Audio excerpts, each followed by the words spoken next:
En esta ocasión hablaremos sobre la estática de fluidos.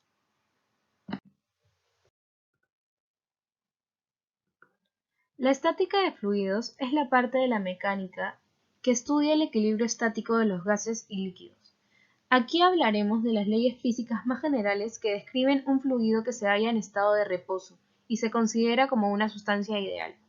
Las ecuaciones que describen las propiedades físicas de un fluido ideal en reposo están basadas en la primera y la tercera ley de Newton. Para poder comprender mejor esto, es necesario conocer ciertos conceptos como lo que es un fluido, lo que es la densidad del mismo y por último la presión. Los fluidos. Un fluido es una sustancia líquida o gaseosa que se deforma de manera continua cuando actúa sobre ella un esfuerzo cortante.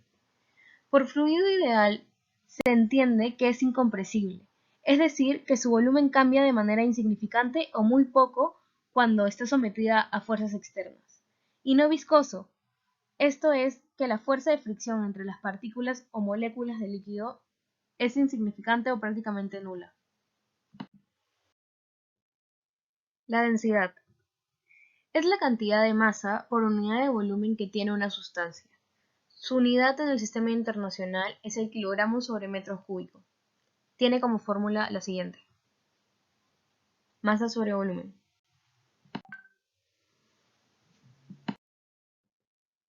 La presión. La presión representa la intensidad de fuerza que se ejerce sobre cada unidad de área de la superficie considerada. En el sistema internacional, la unidad de la presión es el pascal, que tiene como siguiente fórmula: fuerza sobre área. En esta ecuación, la dirección de la fuerza es perpendicular al área sobre la cual se distribuye. Existen conceptos muy importantes de mecánica de fluidos. Una de ellas es la presión hidrostática. Por ejemplo, tengo un recipiente, en este caso un vaso, que contiene un fluido. Si yo agarro una moneda y la deposito, se observará que la moneda se hunde. Entonces, previo a hallar la presión hidrostática, hay que recordar que la densidad es igual a masa sobre volumen. Y si observamos bien, podemos decir que hay un cilindro encima de la moneda, la cual sería el volumen del líquido. Como es tipo un cilindro, hay que también recordar que el volumen del cilindro es igual al área de la base por la altura. Ahora, para hallar la presión hidrostática, hay que recordar que la presión es igual a la fuerza por unidad de área. Como la fuerza es igual al peso de la moneda, lo reemplazamos. Ahí quedaría que la presión es igual a la masa por la gravedad sobre el área. Aparte, en la ecuación de la densidad despejamos masa.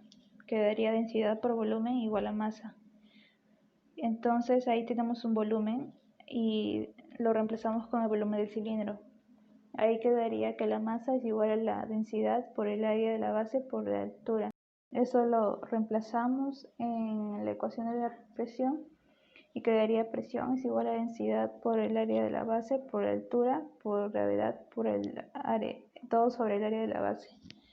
Entonces se elimina el área de la base y quedaría igual a la ecuación de la presión hidrostática, que es densidad por gravedad por la altura. Principio de Pascal. Es para casos de recipientes cerrados como prensa hidráulica. Pascal dijo que la presión aplicada a un fluido encerrado se transmite sin disminución a cada punto del fluido y a cada punto de las paredes del recipiente que lo contiene. Aquí dentro de una prensa hidráulica tenemos un líquido perfectamente encerrado y émbolos 1 y 2. Entonces en el émbolo pequeño aplicamos la fuerza 1 y esa fuerza actúa sobre el área 1. Recordemos que cuando una fuerza actúa sobre un área tenemos una presión. Entonces aquí tenemos la presión 1 y esa presión empieza a transmitirse por igual a todos los puntos del líquido y también a las paredes del recipiente.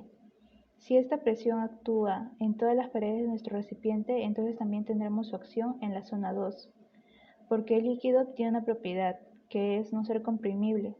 Es por eso que Pascal dijo que las presiones son iguales en distintos puntos, y como presión se define como fuerza sobre área, entonces esta sería la relación correspondiente al principio de Pascal.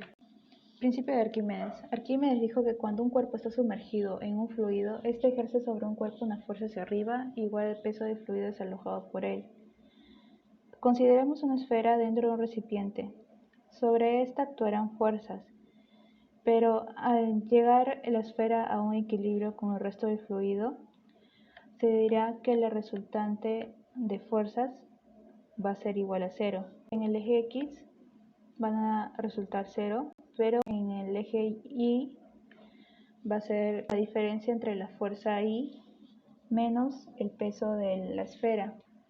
Entonces si despejamos quedaría igual a la fuerza I es igual al peso. Pero como sabemos que las fuerzas hacia arriba de la esfera son igual a empuje, entonces reemplazamos y quedaría igual el empuje es igual a la masa por la gravedad. Pero no siempre el bloque va a estar en equilibrio. Si el empuje va a ser menor al peso, el cuerpo se hundirá y la densidad de la masa va a ser mayor a la densidad del líquido. Si el empuje va a ser mayor al peso, el cuerpo flotará y la densidad de la masa va a ser menor a la densidad del líquido.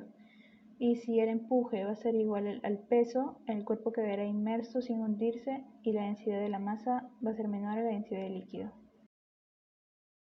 Para este experimento necesitamos un recipiente de vidrio, agua y una botella con 2 orificios. Vamos a empezar llenando la botella y tapando los orificios. La botella tiene que estar completamente llena.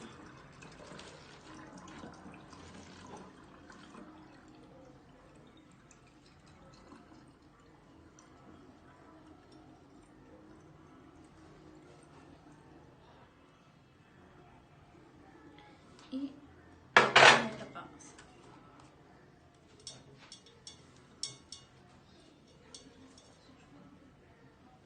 Aquí podemos observar que el agua no se sale por los orificios. Esto es debido a la presión atmosférica. Pero si nosotros abrimos la botella, esta presión deja de existir y empieza a salir el agua. Para este experimento necesitamos 3 vasos con agua, 3 huevos y sal. En el primer vaso no vamos a agregar sal. En el segundo agregaremos 1,5 cucharadas.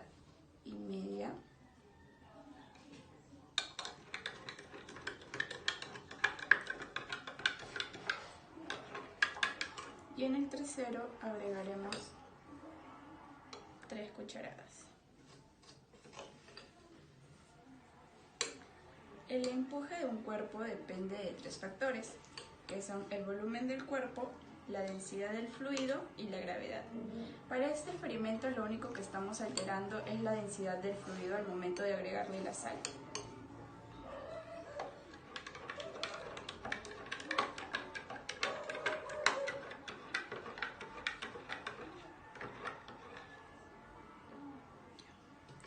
Para el primer vaso vamos a agregar el huevo y podemos ver que se hunde completamente. Esto nos indica que el peso del huevo es mayor al empuje, por eso se hunde. El segundo vaso con menos cantidad de sal nos muestra que el huevo queda en el medio. Eso nos indica que el peso del huevo es parecido al empuje, por no decir igual. Y en el tercer vaso podemos observar que el huevo flota completamente. Esto nos indica que el empuje es mucho mayor al peso del huevo.